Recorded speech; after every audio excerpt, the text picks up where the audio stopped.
करेंगे सरगुजा की। सरगुजा जिले के अंबिकापुर मुख्यालय से होकर चलने वाली यात्री बसों में अगर आप सफर कर रहे हैं तो सतर्क हो जाइए, सावधान भी रहिए, क्योंकि इन बसों का संचालन नियम कानून को ताक पर रखकर किया जा रहा है। बसों को कागजों में फिटनेस सर्टिफिकेट तो जारी कर दिया गया, लेकिन हकीकत में बस अनफिट है। ये पूरी ग्राउंड रिपोर्ट देखिए।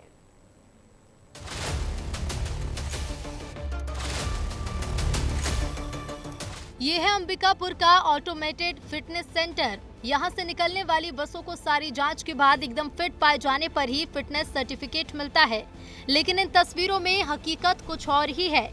यात्री बसों के दरवाजे और सीट को रस्सी से बांधकर टिकाया गया है। बसों के अंदर घटनाओं पर नियंत्रण पाने के लिए न कोई फायर सिस्टम है, न ही बसों में अंदर कोई लाइट लगी है। तो यात्री बस कितने सेफ हैं? यात्री जो बस यहाँ पे चल रहे हैं, इनको कागजों में तो सर्टिफिकेट दिया गया है, फिटनेस सर्टिफिकेट जारी किया गया है, लेकिन इन यात्री बसों की जब आप हकीकत देखेंगे तो आपको लगेगा कि वाकई में सेफ नहीं है बस। ये देखिए किस तरीके से एक गेट लगा है, ये गेट है, लेकिन इस गेट को टिकाया गया है, इस रस्सी के सहारे टिकाया गया है।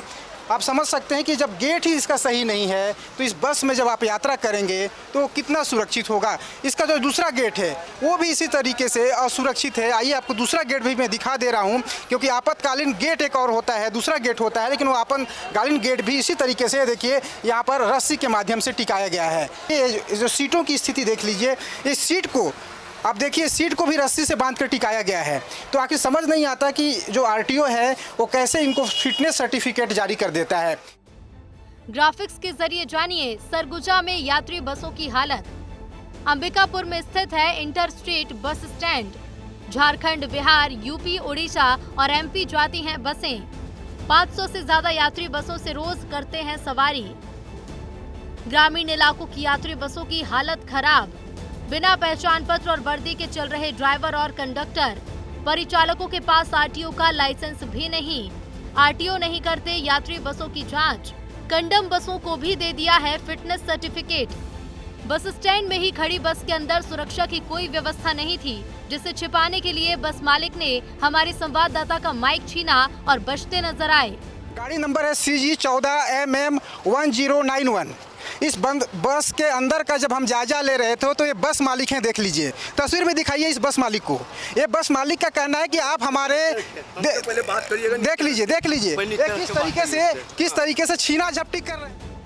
आरटीओ को तत्काल ऐसी बसों की जांच करनी चाहिए, लेकिन ऐसा नहीं हो रहा है, जिसकी वजह से बस में सवारी करने वाले यात्रियों की जिंदगी खतरे में रहती है। यात्री क्या कह रहे हैं, उन्हें भी सुन लीजिए। बस में सेफ्टी का ध्यान रखना चाहिए, महिलाओं की सुरक्षा का ध्यान रखना चाहिए। मान लिया किसी तरह की दुर्घटना होती है तो उसके लिए फर्स्ट एड बॉक्स होना चाहिए, लाइट होना चाहिए, सीसीटीवी कैमरा होना चाहिए, ताकि अगर कोई महिला अकेले भी सफ़र करे रात को या किसी भी टाइम तो अपने को असुरक्षित महसूस ना करें। बसों में जनरली आजकल सीसीटीवी कैमरे कुछ बस में अवेलेबल हैं, लेकिन ज़्यादातर बसों में अवेलेबल्स नहीं है। और जो फर्स्ट एड बॉक्स अधिकांशतः मतलब बसों में अवेलेबल रहती है, लेकिन उसके अंदर मेडिसिन अगर देखा जाए तो मेडिसिन अवेलेबल नहीं रहती है, जबकि मेडिसिन वगैरह अवेलेबल होना चाहिए अगर थोड़ा बहुत अगर चोट वगैरह लगे तो। कैसे जारी होता है फिटनेस सर्टिफिकेट? निजी कंपनियां जारी करती हैं सर्टिफिकेट। सर्टिफिकेट के लिए 800 से 1200 रुपए लगते हैं। 3 बार फिटनेस टेस्ट में फेल होने पर रजिस्ट्रेशन रद्द। सर्टिफिकेट जारी करने से पहले वाहन की पूरी जांच। 3 स्टेप में जांच के बाद फिटनेस सर्टिफिकेट जारी किया जाता है, जिसके बाद मैनुअल तरीके से वाहनों का फिटनेस सर्टिफिकेट जारी किया जाता था।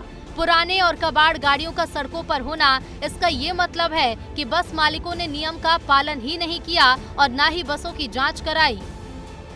एक तो फर्स्ट ऑफ ऑल क्या है, हमारे यहाँ जब गाड़ी आती है विजुअल तरीके से सामने चेक होता है पूरी तरह से, है ना।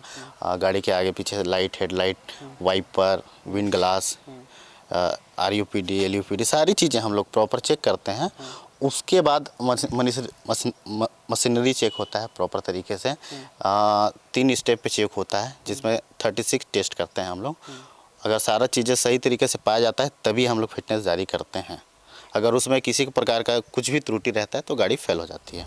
सड़क में दौड़ रहे ऐसे कबाड़ वाहनों के खिलाफ आरटीओ के कर्मचारी अधिकारियों को कार्रवाई करनी थी, लेकिन आरटीओ की उड़न दस्ता टीम में शामिल जिम्मेदारों की लापरवाही की वजह से ऐसे वाहनों के खिलाफ कार्रवाई नहीं हो पा रही है और यही वजह है कि आरटीओ की कार्यप्रणाली पर भी सवाल खड़े हो रहे हैं।